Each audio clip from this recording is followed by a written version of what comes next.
G'day guys, it's Sammy Gordon here from Australian Property Scout, and here for your always Wednesdays and your hot tip of the week. This week's hot tip, what we're talking about is following the herd. Now, a long time ago, probably about, I don't know, it might have been 18, 24 months ago, I did a following the herd when the market was taken off. And so this is a little bit of a different one. This is kind of on the opposite end of it. Because following the market herd and the market sentiment is the recipe for disaster.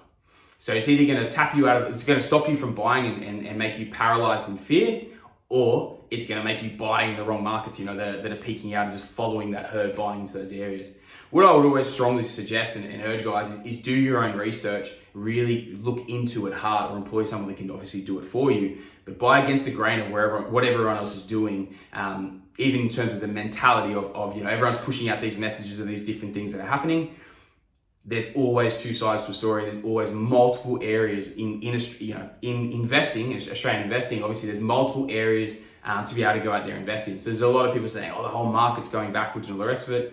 Australia is a huge country with very, very diverse cities, with very different incomes, very different house prices, very different affordability levels. And kind of alluding to that, guys, that's the thing that probably you really need to look out for. If you want to target those markets that have the most juice left in the tank, where's the most affordable? As interest rates climb and that starts to impact the markets with the least affordability, the ones with the stronger affordability are going to get targeted, for one, by investors, but for two, the home buyers, they still have the capacity and the capability to buy.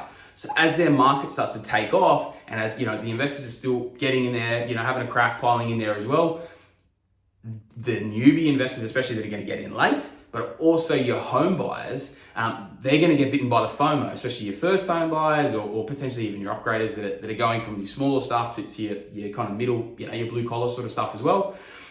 They get the FOMO, and then that's when they all start competing. So what you'll find is if you can enter a market at the right time, like now, as that market still pushes up, as people are piling into it, especially from that affordability perspective, it's going to keep climbing. That FOMO is going to set in, and the way it's always worked is they bid against each other until that affordability maxes out, that affordability taps out. And for an investor, that's when it comes down to yield and cash flows that they're going to get on a deal. And for your home buyers, that comes down to actual incomes. So it's a great way to be able to buy into an affordable market, that might be sitting at 4, 5, 6 times the average income to house price ratio. In Sydney, we're at about 15 times at the moment. A market should be sitting kind of 8 to 9% max. Sydney's sitting at about 15, so obviously it's got a little bit to come back with these interest rates. You've got a lot of other markets out there. You've got a lot of strong regionals, and there's a couple of capital cities as well that are showing really good promise from that low affordability perspective and great yields that are still going to be performing really well. So even from that, guys, if you've got a portfolio that's negative, it might have been running okay when interest rates are at, not even decade lows. They're literally at the lowest level ever in history. I did a case study with a client the other day, or a portfolio review, sorry, and he had one deal that he bought that was blue chip, and he was getting about a 3.5% yield on something that was a unit that had a $100 a week body corpse as well. And with the interest rate changes that he was about to go through, his loan, which was fixed at 2.5%, was about to roll off to 5.5%.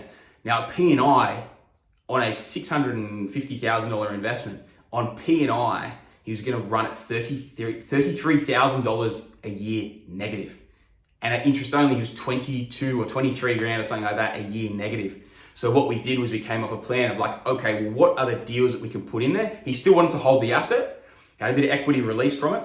And I was like, okay, well, we've got to factor those numbers in of what you're going to lose releasing your equity, because that's additional repayments. What are the deals that we can build in there to then reverse it, to then beat that? So you can still hold that asset, but we nullify the cash flow. So that's the plan that we came in with that.